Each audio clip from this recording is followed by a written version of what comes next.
Hello student, today our topic is Ohm's law. शुरुआत करते हैं ओम्स लॉ की।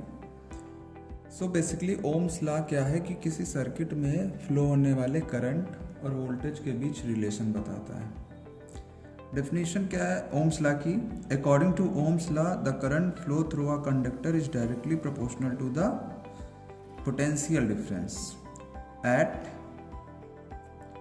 किस कंडीशन में? At normal temperature.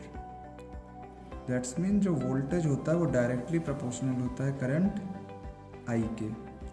इसका मतलब ये हुआ कि मान लेते हैं किसी सर्किट में एक रेजिस्टेंस के ऊपर वोल्टेज लगा हुआ है और यहाँ पे अमीटर लगा। आपको ऑलरेडी मैंने बताया कि अमीटर क्या है? करंट को मेजर करता है, वोल्टेज या वोल्ट मीटर क्या है? पोटेंशियल को मेजर करता है। तो यहाँ पे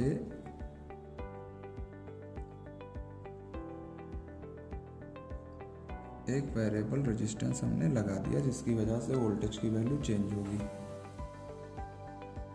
तो अब देखते होगा क्या यहाँ पे कि मान लेते हैं कि जैसे जैसे करंट की वैल्यू हम बढ़ाते चले जाएंगे, आई की वैल्यू जैसे जैसे इंक्रीज होगी उसी रेशियो में वोल्टेज की वैल्यू भी इंक्रीज होती है। कहने का मतलब यह है कि अगर 1 वोल्ट बढ़ाने पर 1 एम्पियर का करंट आता है, 2 वोल्ट पे 2 एम्पियर का करंट आता है, तो 3 वोल्ट पे आगे कितना आएगा? 3 एम्पियर। 4 वोल्ट पे 4 एम्पियर। इसी प्रकार अगर मान लेते हैं कि 1 वोल्ट पे 0.5 एम्पियर का करंट आया तो 2 वोल्ट पे कितना आएगा? 1 एम्पियर का। 3 वोल्ट पर 1.5 एम्पियर का। तो जब आप किसी सर्किट को या किसी रेजिस्टेंस के चारों तरफ वोल्टेज को अप्लाई करोगे तो आपको देखने को मिलेगा कि किस तरह से उसी रेशियो में क्या चेंज हो रहा है? करंट के साथ वोल्टेज चेंज हो रहा है। इसी वजह से इसे डायरेक्टली प्रोपोर्शनल कहा गया। वोल्टेज के साथ करंट का बढ़ना क्या है? Directly proportional. आप जानते हो कि जब भी हम किसी प्रोपोर्शनल को हटाते हैं तो एक कांस्टेंट यूज करते हैं, तो यहाँ भी एक कांस्टेंट आएगा जो कि R होगा। Here R is a constant and is called, इसको क्या कहेंगे? Resistance of the conductor. So V is equal to I R, ये आपका क्या है? ओम्स लॉ है। तो ओम्स लॉ आई होप कि आप समझ गए होंगे कि वोल्टेज के साथ करंट का जो रेशियो होता है वो क्या होता है? कांस्टेंट होता है। दैट इज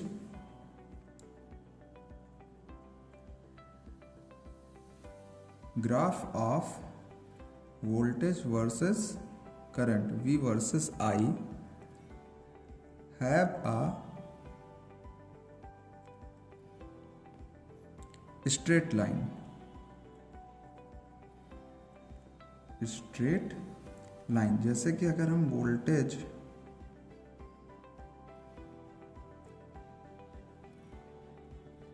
और करंट का अगर ग्राफ देखेंगे, ये हुआ वोल्टेज और ये हुआ करंट, तो ये क्या देगा हमें? कांस्टेंट लाइन देगा, एक स्ट्रेट लाइन देगा। ये स्ट्रेट लाइन यही बताता है कि वोल्टेज के साथ साथ करंट क्या होगा? कांस्टेंट होगा। कुछ केसेस में ऐसा होता है कि एक दिए गए वोल्टेज के बाद करंट अचानक से बहुत ज़्यादा होने लगता है, तो ऐसे मटेरियल क्या कहलाते हैं? सेमी कंडक्टर कहलाते हैं। सेमी कंडक्टर में क्या होता है? वोल्टेज और करंट का जो रेशियो होता है वो बराबर नहीं होता है, लेकिन कंडक्टर में वोल्टेज और करंट का रेशियो बराबर होता है। चलिए एक एग्जांपल इसका हम देखते हैं। ये एक प्रैक्टिकल का एग्जांपल है जो ऑलरेडी मैंने ऑब्जर्वेशन लिया था, तो उसी ऑब्जर्वेशन को मैं आपको यहाँ दिखाना चाहता हूँ कि ऑब्जर्वेशन एंड कैलकुलेशन देखते हैं हम किसका? वोल्टेज और करंट का। इधर हमने वोल्टेज प्लॉट किया है, वोल्ट मीटर रीडिंग है, और इधर क्या है? अमीटर रीडिंग है। अब इस रीडिंग में देखिए, जब मैंने 0.4 वोल्ट रखा था तो करंट कितना है? 2 एम्पियर है, ये रियल रीडिंग है। 0.6 वोल्ट पे करंट देखिए 0.3 हो रहा है, 0.8 पे करंट 0.4 हो रहा है, 1.2 पर 0.6 और 1.4 पे 0.7। तो इसका मतलब जैसे जैसे वोल्टेज क्या हो रहा है, बदल रहा है, सेम लीनियरली कौन चेंज होता है, करंट का। तो ओम्स लॉ ने क्या कहा कि वोल्टेज को जिस रेशियो में चेंज करोगे उसी रेशियो में करंट भी चेंज होगा, और इनका बीच का जो रेशियो होगा वो होगा क्या, रेजिस्टेंस होगा, जो कि हमेशा कांस्टेंट होता है। देखिए 2 जो रेजिस्टेंस की वैल्यू आई है वो क्या आई है, कांस्टेंट आई है। तो हम यहाँ पे क्या कह सकते हैं कि द रेजिस्टेंस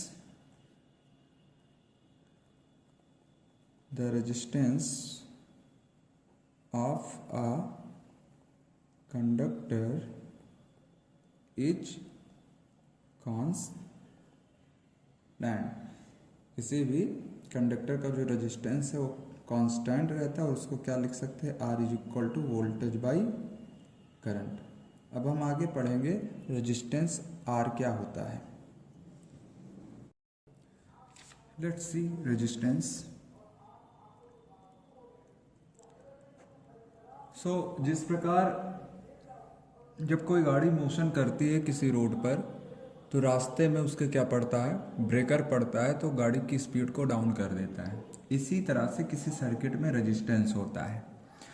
अब रेजिस्टेंस किसे कहेंगे, ऐसी कोई भी चीज़ जो करंट का यूज कर रहा हो एक तरह से रेजिस्टेंस है। जैसे कि बल्ब क्या हो सकता है, रेजिस्टेंस हो सकता है। बल्ब एक तरह से क्या है, रेजिस्टेंस है, करंट की वैल्यू को कम कर सकता है। और आप कोई भी अप्लायंस, रेफ्रिजरेटर ले सकते हैं और फैन ले सकते हैं, ये सब क्या है, एक तरह से रेजिस्टेंस का काम करते हैं।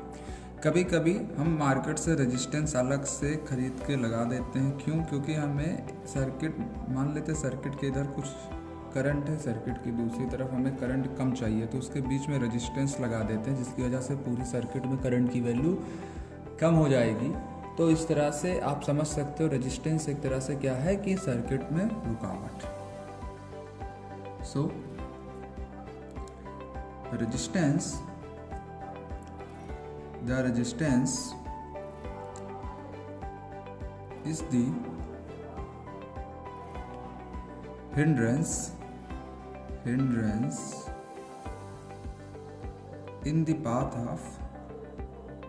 path of an electric circuit. We know that V is equal to IR, R is equal to V upon I. Here R is equal to क्या हो जाएगा, रेजिस्टेंस हो जाएगा। The unit of resistance is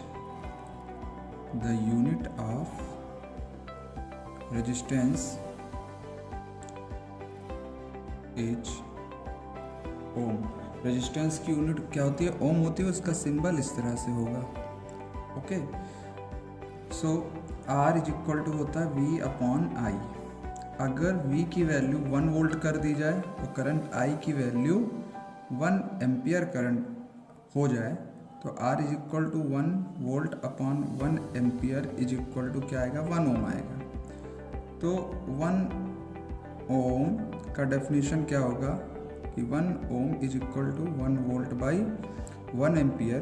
तो अगर किसी circuit में 1 volt पे 1 एम्पियर का करंट फ्लो हो रहा हो, तो वहाँ पे रेजिस्टेंस क्या होगा, 1 ओम होगा। That is if 1 ampere current is flow at 1 volt, potential difference, then the resistance will be